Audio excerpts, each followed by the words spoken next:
We're Victor, William and Jo, and we live on that boat down there, and we work on another one that's called Holly the Cafe Boat, after which this channel is named.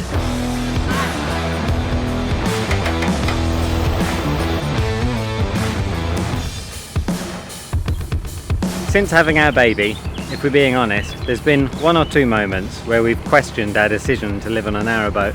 From the confined spaces to the constant maintenance, the emptying toilets, fetching water, chopping firewood, finding diesel. There's a lot to dissuade someone from living on a narrowboat. But recently, since we've been out and about, seeing the boats moving and kind of in their natural habitat, we've rediscovered some of why we fell in love with living on narrowboats in the first place. So, as we remind ourselves, we'll share with you our top 8 reasons to live on a narrowboat. Send it home!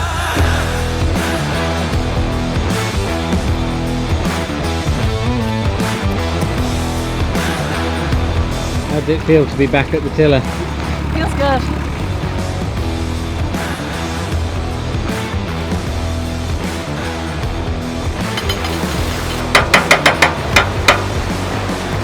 The sound of these people dreaming.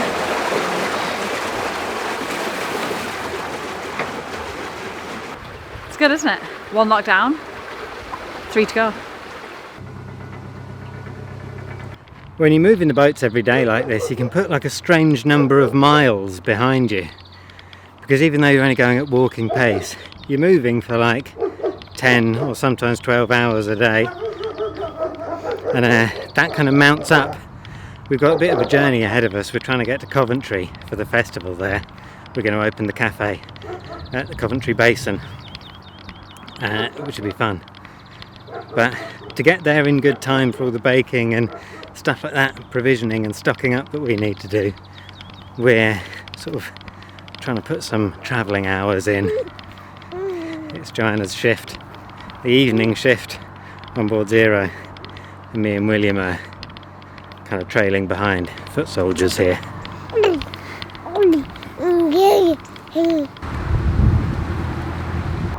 It feels very good to be moving again and to be driving Zero. Oh, this is going to be great if we're moving this much over summer. We've got some bigger distances to cover. Well, we've sort of given ourselves that challenge, but it's sort of not a challenge because it just makes everything more fun, and every day you wake up with a little mission.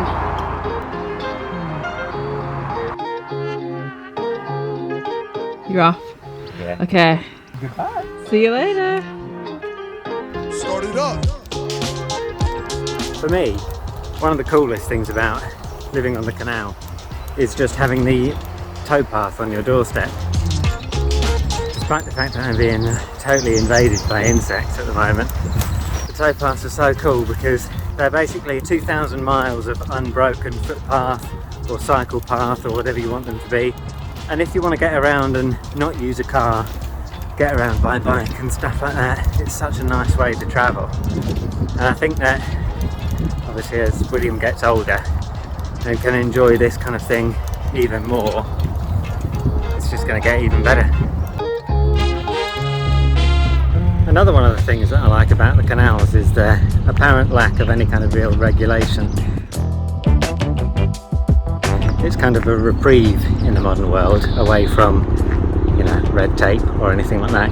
You can spot the differences between the canal world and the modern world with a few things that sort of surround the lock infrastructure and stuff like that. Pretty free of any regards to health and safety. That's not to say that I'm an anarchist or a rebel and I want to live in a world without rules. It's just nice sometimes to live in a little patch where it's the spirit of the law that matters rather than the letter. I suppose the no health and safety thing is more of a charming aspect of the canal rather than a reason why you should live on a narrowboat. Now I come to think about it, been thinking about it since I said it, but it still makes me feel a lot safer being on the canal than this.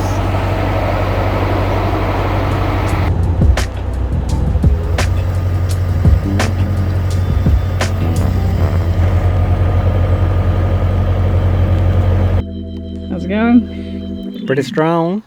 Another reason to live on a narrowboat actually has nothing to do with narrowboats themselves, but more the towns and cities and tiny villages and hamlets that you pass through along the way to wherever you're going.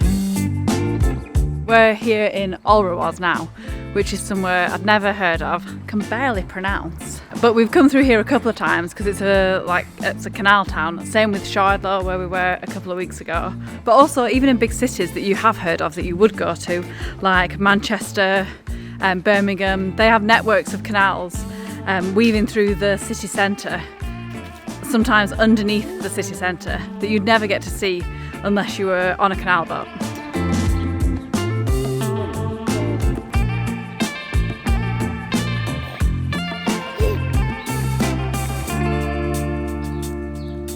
Another one of the advantages of living on a narrowboat, and a reason why perhaps you should consider it, is that when you're living in such a limited space, you have to outsource space as much as you can.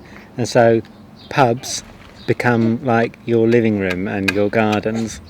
And the benefit of that is that it gives you a perfect excuse just to check out all the lovely pubs around wherever you're cruising. And this one, I've got to say, it's called William IV pub in Narrowboat, is one of the best.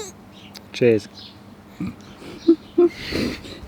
Our pub visits are also justified by the fact that it's part of the canal tradition. So a lot of the inns that are right by the canal used to be the inns that barges would stay at, and their horses would have stables underneath when they used to transport things along the canal that way. So, you know, we're checking out the history as well. It's not just an excuse for a pint.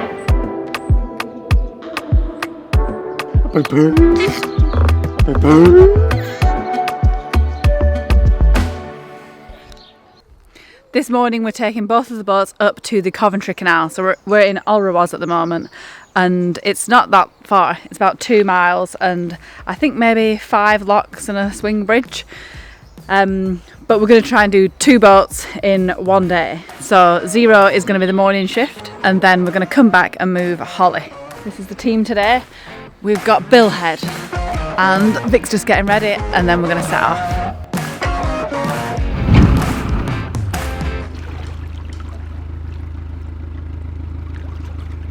Bye, Bill.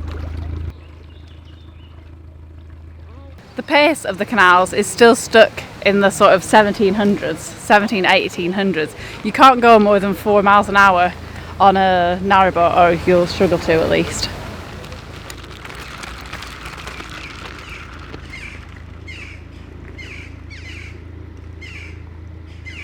The locks still slow you down, so we're at a lock now, and that'll take probably about 20 minutes. There's a bit of a queue as well, so maybe it'll take a bit longer than that, but that's just the pace of it. It takes a little bit of getting used to, but then once you're in that mode in canal time, it's pretty nice.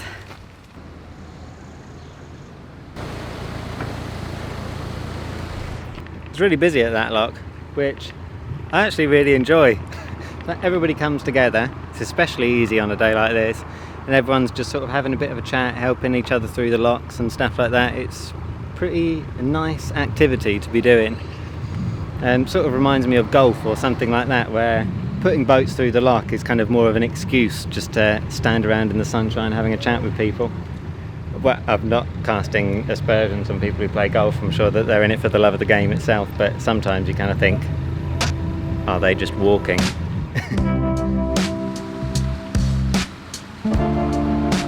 A big part of the community on the canals are the volunteers, and in this case we're going through Fradley. There's a volunteer lock keeper on every lock, so it's going to be a speedy process. They've set the locks all the way up. If you can see up ahead, that next lock's been set as well, because they see me coming and they radio each other all the way up. It's brilliant. Thank you very much for that. Alright, have a good day, my love. You too. I hope you find some shade, or I hope some shade comes your way today. We will do in about half an hour's time. We'll go for lunch. All right, good. Enjoy. Cheers, then, See you bye-bye. later. Bye. Have a good day. You too. So our cruising set up at the moment. The Nicholson's Guide, a baby monitor and a cup of tea.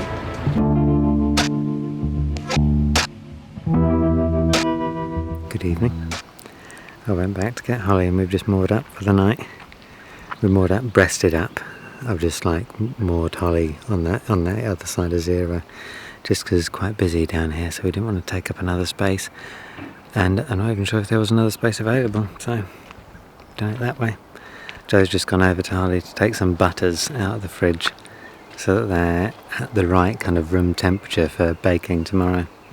There's just like on the outside of the boat, so they're breasted up now, but the spiders really make quick work, so I had to step through like a spider web and then I like ducked down to get in, and I don't even know if it could have been my own hair, but I was like it's nice being here, it's pretty quiet.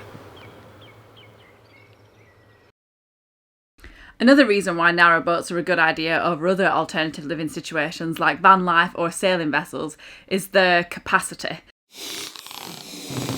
You can fit lots of stuff in them, and they can take a lot of weight because the boat itself weighs quite a lot in steel. Probably this one is around maybe 15 tons, maybe just a little bit less. But we fit a whole floating cafe on here.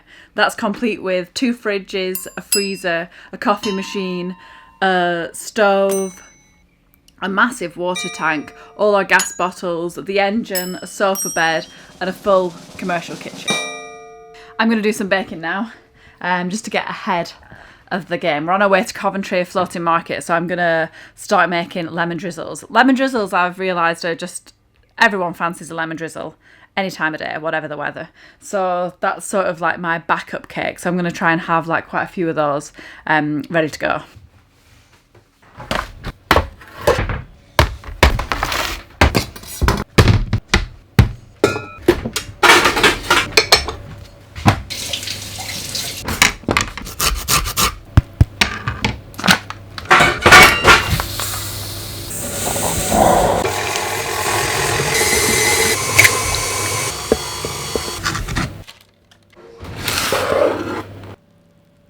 They are just awaiting the drizzle now, and the cakes keep getting better and better. And like that crack in the middle of the lemon drizzle, that's what you want to see, isn't it? I'm really pleased with how the cake's coming out and how like the kitchen is performing for me. Let's get financial for the next one, because I think one reason that draws a lot of people towards boats and away from houses is the idea that it's much cheaper to live on boats than it is in houses. And while maybe that's not necessarily true, I don't know, but I do think that maybe you've got a little bit more control over your expenses if you live on a boat. Like you can use less of stuff a little bit easier. You can also do stuff like go, foraging in the woods for a bit of firewood and then cook dinner on your wood burner as well. So you're basically like heating your house and cooking and stuff for free, which I think is probably a little harder to do when you're in a house.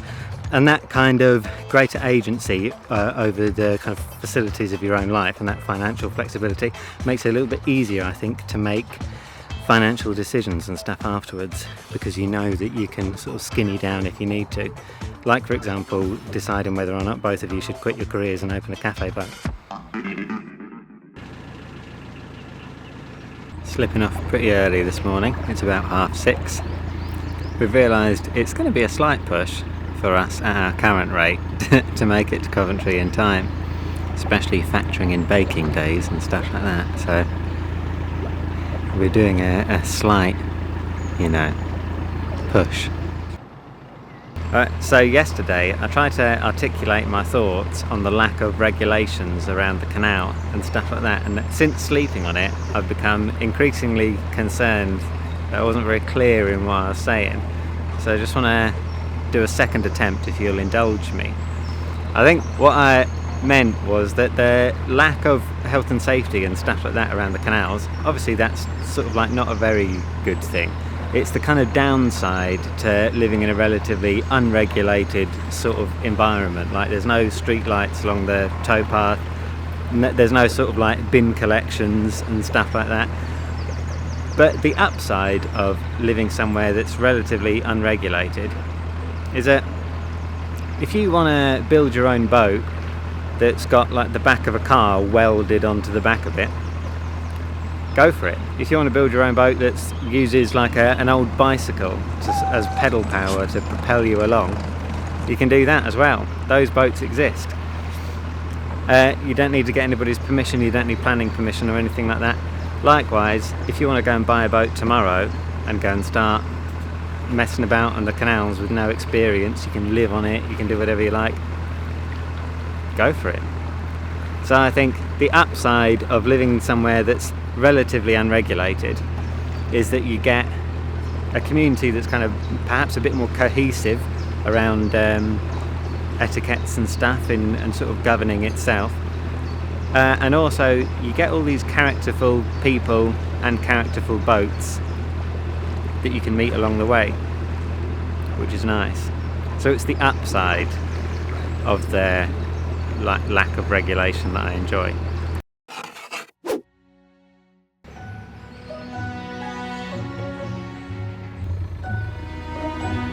It's really easy to think of reasons to live on a narrowboat when the weather's like this, but believe it or not, sometimes in the UK it rains, it pours, it hails, it snows. But the good thing about being on a boat through all the seasons is how connected you feel to nature. It just makes you feel a little bit more, in touch with the world, I think. If you're having a bad day and a group of little cygnets waddle past, it can make all the difference. You do tend to get a lot of exercise as well.